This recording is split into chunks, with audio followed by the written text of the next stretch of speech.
Allah Ta'ala fil Qur'anil Karim. A'udzu billahi minasyaitonir rajim. Tsumma auhayna ilaika an tattabi' millata Ibrahim hanifah. Wa qala Rasulullah sallallahu alaihi wasallam, akrimu auladakum wa ahsinu adabahum fa inna karamatal aulad ibadah. Yang saya hormati tuan rumah Sahibul Hajat Bapak Ali beserta ibu, juga anaknya yang dihitan Ananda Farel Ciko Ananda Ciko, mudah-mudahan dijadikan oleh Allah anak yang soleh. Para ustadz, para alim ulama yang saya muliakan, bapak-bapak, ibu-ibu, para tamu undangan yang hadir, yang mudah-mudahan kita semua dirahmati oleh Allah Subhanahu wa Ta'ala.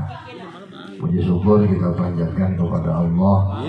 Salawat dan salam moga tercurah limpahkan selalu kepada baginda Nabi besar Muhammad sallallahu alaihi wasallam. Bapak hadirin jamaah sekalian yang saya muliakan, berbicara masalah hitan ini hukumnya wajib buat laki-laki, sunnah muakkadah buat perempuan. Kenapa laki-laki sama perempuan hukum sunatnya beda? Karena memang bentuknya juga beda. Itu makanya hukumnya rada beda. Laki-laki kalau nggak disunat, urusan ibadahnya terutama sholat nggak bakal sah. Kok bisa? Usul fikihnya malayatimul wujub ila bihi bahwa wajib. Setiap perkara yang terkait kepada perkara yang wajib, maka hukumnya jadi wajib. Asalnya sunnah, berhubung sunat ini terkait kepada perkara ibadah yang wajib, yaitu sholat, maka hukum sunat jadi wajib. Terkaitnya kepada apa? Kepada urusan istinja, bebersih, cebok atau bahasa kampung memang. Laki-laki kencing wajib cebok. Nah, yang wajib dicucinya tempat keluar air kencing. Kalau enggak disunat, ceboknya ribet. Makanya timbul perintah sunat biar ceboknya rada gampang. Jadi susucinya rada dimudahkan. Kalau perempuan mau disunat munggah juga emang begitu bentuknya tuh gampang dia ceboknya. Makanya perempuan mah sunah, laki-laki wajib. Kapan disunatnya? Disunatnya qoblal akhirul balik, sebelum akhir balik laki-laki. Kapan akhir balik laki-laki? Tamamu khamsa asyarata sanata, sempurna umur 15 tahun laki-laki balik. Berarti di bawah umur 15 tahun sudah wajib disunat. Ini Ciko berapa tahun umurnya? 8. Pas 8 tahun. Harus di bawah umur 15. Kenapa harus di bawah umur 15? Kalau umur 25 tahun baru disunat, kasihan dokternya. Kaget. Sebegitu buka sarung, hutan rimba. Banyak alang-alangnya. Makanya agama mengajarkan di bawah 15 tahun laki-laki wajib disunat. Kalau perempuan mah disunatnya masih orok. Haram nyunatin perempuan kalau udah lulus SMA. Waduh, repot dokternya. Siapa yang mau nyunatin? Ustadz juga mabok urusannya. Makanya perempuan mah disunatnya masih orok. Kalau ada orang non muslim perempuan terus masuk Islam, nggak harus disunat, cukup suruh syahadat mandi besar.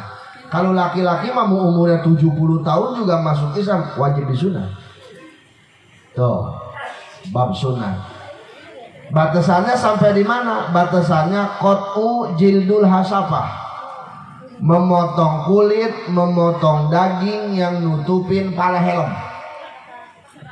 Jadi nggak boleh lebih, nggak boleh kurang motongnya, kudu pas biar kelihatan helmnya. Kalau lebih atau habis sama helm-helmnya. Kalau kurang ntar jelek bentuknya. Makanya biar rapi ya. Contoh lah kayak mic yang saya pegang. Baru contoh juga paham kalau sudah ya. Tuh, kalau perempuan mah dibuang ujungnya sedikit. Ada di kitabnya tuh, dibuang ujungnya sedikit. Terus apa hikmahnya? Nah, hikmahnya disunat.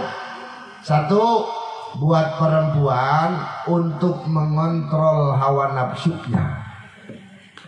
Jadi kalau perempuan nggak disunat, nafsunya lebih tinggi daripada yang disunat. Nggak disunat aja perempuan mah nafsunya tinggi, apalagi nggak disunat. Disunat aja tinggi, apalagi nggak disunat. Jadi kalau kemarin tahun 2020-an, 2019, dokter melarang anak bayi orok, dilarang untuk disunat. Kalau 2020 anak bayi perempuan nggak disunat, maka 20 tahun ke depan Indonesia gudang jablay. Kenapa saya bilang? Ketika perempuan yang gak disunat, nafsunya lebih tinggi dan rasa malunya akan terkalahkan dengan nafsunya. Kalau perempuan yang disunat, nafsunya bisa terkontrol dengan malu. Tapi kalau gak disunat, malunya kalah dengan nafsunya. Tuh. Makanya kalau bapak punya bini nggak disunat, terus kurang puas sama suaminya, bisa jadi perempuan ini mencari laki-laki lain untuk memuaskan kepuasannya. Makanya untuk mengontrol hawa nafsu itu ya sunat. Jadi kalau anak orok nggak disunat, dokter nggak mau nyunat, bidan nggak mau nyunat, datanglah ke dukun beranak, mak paraji minta sunatin. Kapan disunatnya? 40 hari biasanya. Segitu 40 hari orok perempuan disunat. Kalau buat laki-laki hikmahnya satu, mengajarkan syariat agama sama anak. Sebab kata Allah dalam Al-Quran, "Tsumma auhayna ilaika anittabi' millata Ibrahim hanifah." Kemudian aku wahyukan kepadamu Muhammad untuk mengikuti syariat Nabiullah Ibrahim alaihissalam, dan salah satu syariat itu adalah sunnah. Jadi kalau yang namanya orang Islam ya harus disunat, karena memang ini perintah agama, dan nanti tetesan darah itu akan jadi saksi di akhirat. Walaupun nih orang seumur hidup nggak pernah sholat, nggak pernah ibadah, asal tidak musyrik, tidak menduakan Allah, ntar awal akhir bakal ke surganya Allah. Mana saksinya? Darah yang diteteskan dari sunat itu. Darah yang ngomong, ya Allah dia Islam, kok nggak pernah sholat? Emang begitu orangnya, rada cangah. Gitu. Kok nggak pernah ibadah? Emang rada tolol sih dia. Gitu. Tapi Islam, mana buktinya? Tuh darah apa ini? Kayak bekas punyanya waktu disunat. Tuh darah itu jadi saksi. Cuman sekarang mah jarang ada yang berdarah. Kalau dulu mah iya. Makanya anak zaman dulu disunat sengsaranya ubun-ubun. Atau gimana nggak sengsara? Disunat jam 5, jam 6 pagi, jam 5 gelap-gelapin dikali. Itu kalau belum biru belum diangkat itu. Sebab zaman dulu mah nggak ada dokter, disunat sama bengkok. Jadi dipandingin tuh biar baal. Orang saya nanya mama saya sih waktu itu, mama kami mau dipandingin biar nggak alot toh. Baalnya itu tuh. Terus dipandingin duduk di lapangan pakai kursi panjang. Datang bengkong bawa tas jingging warna hitam, angkat itu tas. Waduh, pokoknya kalau ada yang bawa sepeda bawa tas jingging lah, ada sih kalau kecil takut disunat. Ya, dulu tuh, cuman anak zaman dulu mah disunat banyak pantangannya. Gak kayak sekarang. Dulu mah sebelum disunat nggak boleh lelarian, takut darahnya banyak. Abis disunat nggak boleh ngelengkain tai kotok, takut penyakit belang. Padahal bagusan belang kayak zebra. Dia kata saya apa urusannya dia kotok sama abis disunat ngelengkain, kan gak ada urusan yang jauh. Tapi emang saya pikir-pikir emak zaman dulu tuh rada-rada pintar ngebohongin anaknya. Abis disunat jangan ngelengkain tai kotok, ntar punya lu belang. Padahal bukan begitu, khawatir kainnya kena tai kotok. Di pan anak zaman dulu mah kalau disunat yang diganjel di depan doang pakai sabuk kelapa. Ya, depan diganjel sabuk kelapa. Jadi kain yang depan ngangkat, yang belakang nyengser. Jadi kalau lu ngelengkan teh kotok, kain belakang lu yang kena teh kotok begitu. Makanya diakal-akalin sama mama zaman dulu. Cuman hebat mama zaman dulu mah, banyak berkahnya di sunat zaman dulu mah. Sebelum disunat marhaban, kadang-kadang ditutupin kain sama nenek sambil baca marhaban, baru disunat. Dipangku sama bapaknya pakai sarung, yang mangku anak yang disunat pakai sarung. Bengkongnya udah tua, salah ngeboek. Bukan sarung anak, sarung bapaknya dibuat. Mencoloknya yang mau bengkong. Atau bapaknya ngejerit, kata tetangga, waduh anak yang disunat bapaknya yang nangis pugu, salah motong. Dulu. Cuman dulu mah banyak kenang-kenangannya. Tuh, kokocoknya tuh ujungnya ditaruh di kelapa. Kelapanya digantung di pohon kedong-dong. Sampai bertahun-tahun kelapa masih ada. Ada kenang-kenangannya, bekas punya gua. Karena sekarang baru surat di dokter, nggak dibawa pulang tuh ujungnya. Ya bener nggak? Tahu dibawa kemana kali? Dijemur kali sama dokter. Udah kering digoreng, jadi kerupuk kulit. Dulu tuh, jadi syariat agama sunat ini dibawa oleh Nabi Ibrahim. Cuman waktu itu Nabi Ibrahim usianya 80 tahun. Makanya zaman Nabi Ibrahim di sunat banyak yang mati, Pak. Kenapa banyak yang mati? Sebab nggak ada pisau, nggak ada kampak, nggak ada gunting, digecek pakai batu. Jadi ngasah batu dua, yang satu buat ngeganjel, yang satu buat ngegecek. Makanya meninggal, banyak yang meninggal. Atau gimana nggak meninggal, nggak tahu ukuran. Kebiji-bijinya kegecek semua. Mati akhirnya. Nah nih satu hikmahnya mengajarkan syariat agama sama anak kita. Makanya hari ini tuan rumah Bapak Ali Muhdar ngadain acara hitanan, pengen ada sedikit tausiah. Seyogianya semalam nih Pak. Yang enak semalam nih sambil santai kita. Ya cuman semalam hujan yang mau subuh gitu ya. Jadi mau subuh tapi enak kalau bisa cerah ke malam tuh. Gitu. Kalau sekarang kan kasihan pemain organnya istirahat dulu. Gitu ya. Kasihan istirahat dulu, tapi biar kasih waktu lah buat istirahat. Ya cuman seumur-umur saya baru ini nih di perumahan baru ini ceramah depannya organ. Ya. Jadi kalau saya sih nggak apa-apa. Saya sih santai aja, orang kita juga sama kok manusia, betul nggak? Loh iya, saya sih santai aja. Yang bingung malaikat. Kata malaikat ini gue datangnya yang mana ya? Hah? Gue mau yang mana datangnya gitu? Ya, maka tadi malaikat ngemel sama jangan lama-lama Kiai, kasihan organnya. Malaikat yang ngemel, malaikat yang ngemel. Setiap ya wes nggak lama, tapi beres saya. Harus cerah cuaca ya, gampang dah itu. Jangan baca kayak dari pagi, cuman beres saya harus cerah. Ya wis gampang, kata malaikat harusan. Ya percaya syukur, nggak percaya bodoh amat. Ya, ini syarat agama. Kenapa? Emang agama mengajarkan seperti ini. Ada yang nanya, Ustaz, kok nggak ada ceritanya Rasul disunat, Nabi Muhammad disunat? Nabi Muhammad masih itu lahir, udah boleh nyunatin. Jadi nggak ada orang yang tahu, nggak mungkin makhluk Allah yang mulia ada orang yang nyunatin, nggak mungkin. Makanya Rasul masih gitu lahir, udah boleh nyunatin, mata udah boleh pakai sifat, lahirnya juga langsung sujud Rasul, nggak kayak kita, nggak nangis Rasul. Tuh luar biasa. Ya satu hikmahnya mengajarkan syariat agama buat anak. Yang kedua, hikmah yang kedua, sunat itu mengajarkan kebersihan sama anak. Jadi anak yang udah disunat itu lebih bersih, daya tahan tubuhnya lebih kuat, daya ingatnya juga lebih kuat. Jadi kalau bapak ibu punya anak rada blow-on, belum disunat, sunatin kalau pengen rada cerdas.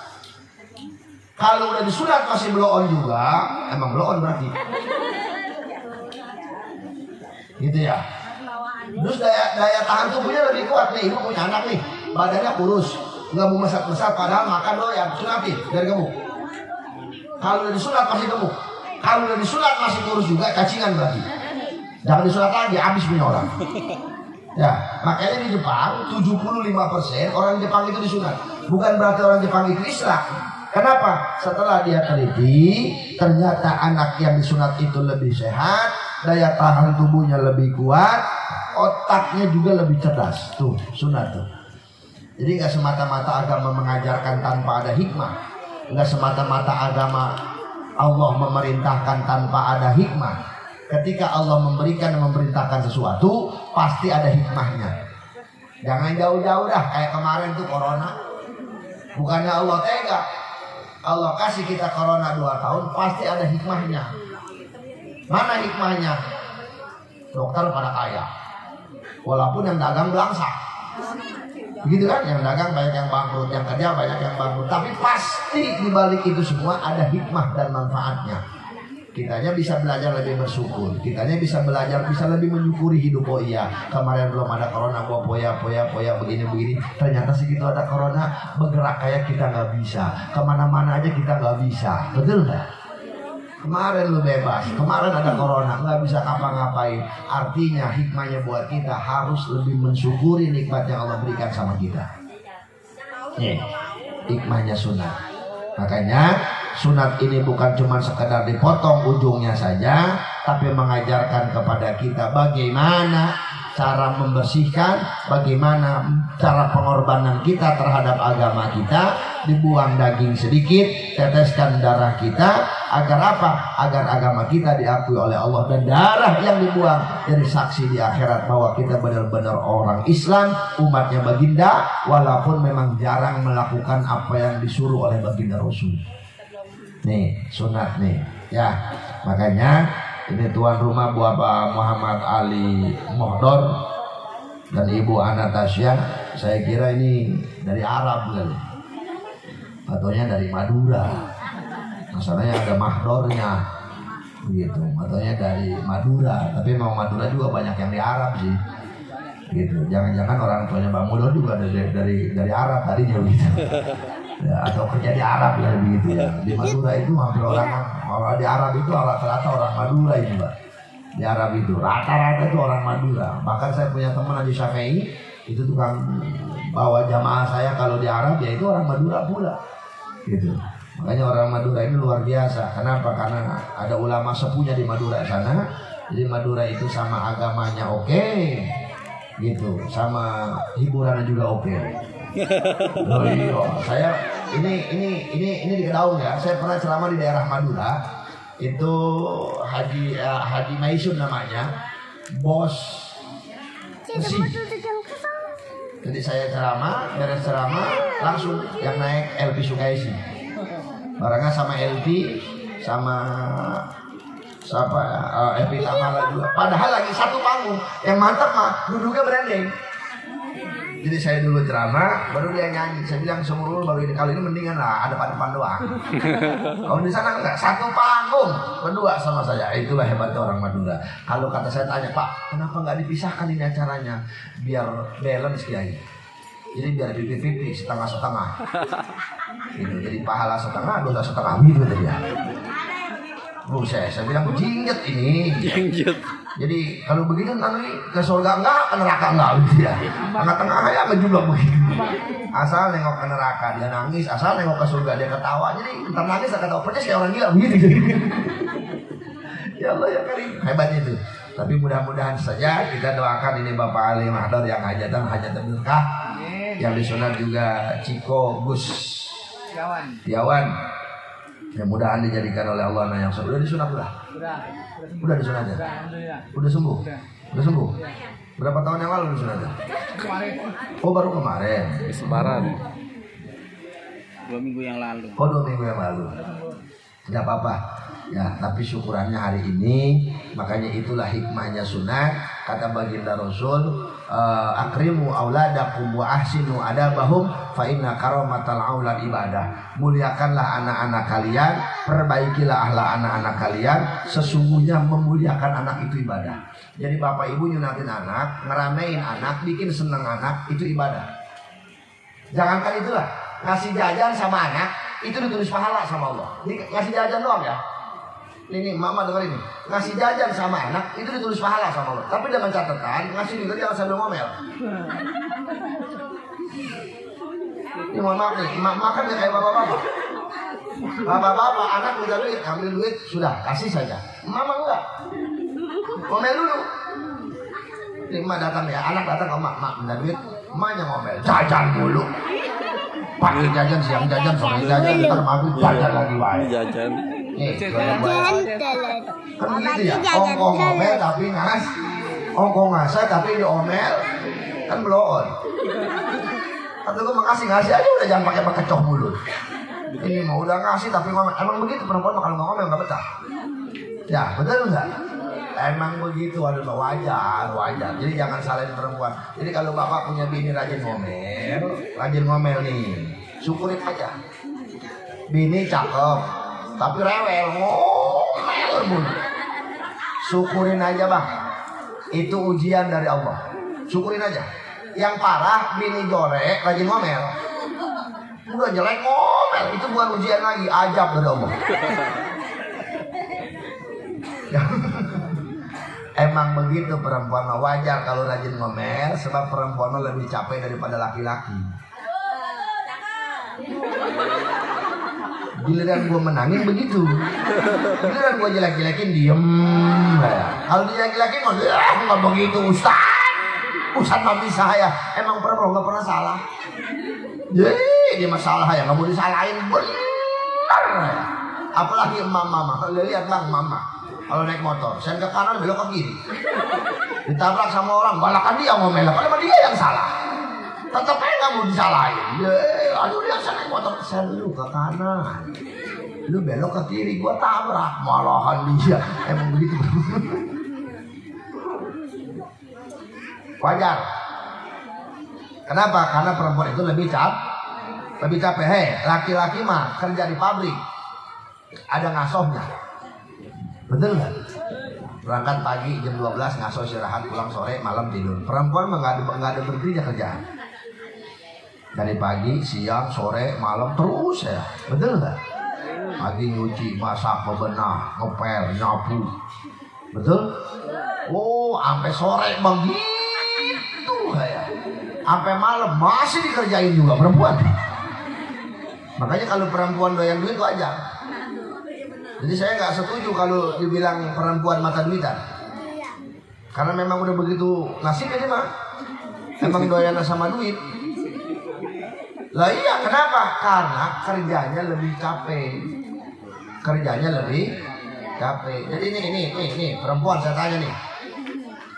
Ibu punya laki gajian nih 10 juta. Misal dikasih ke ibu 5 juta, bapak megang 5 juta. Adil nggak? Adil nggak? Tuh, dengerin, orang laki dengerin. Ini laki gajian 10 juta, ibu dikasih 5 juta, bapak megang 5 juta. Adil nggak? Apa kalau bukan temah? Tapi emang benar nggak adil. Kenapa saya bilang nggak adil? Perempuan mah 5 juta di situ semua, bapak makan di situ, bapak ngopi di situ. Kadang-kadang rokok habis minta dari duit situ, betul nggak? Orang laki mah 5 juta dewek-dewek. Dia nggak mikirin beras, nggak mikirin gas, nggak mikirin apa, betul? Jadi kalau bapak gajian 10 juta, kasih ke bini 9.999.000. Megang cebu doang. Kalau pelebah begini saya ngomong perempuan pasti setuju. Tuh, udah yakin gue mah. Ya, makanya ibu jangankan membahagiakan anak, ngasih jajan anak pun ditulisnya pahala sodako sama Allah. Nah itulah.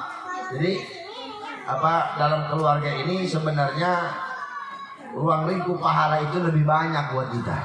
Muliain anak kita, perbaiki akhlak anak-anak kita, maka insya Allah orang yang memuliakan anak, yang memperbaiki akhlaknya ditulis pahala oleh Allah Subhanahu wa Ta'ala.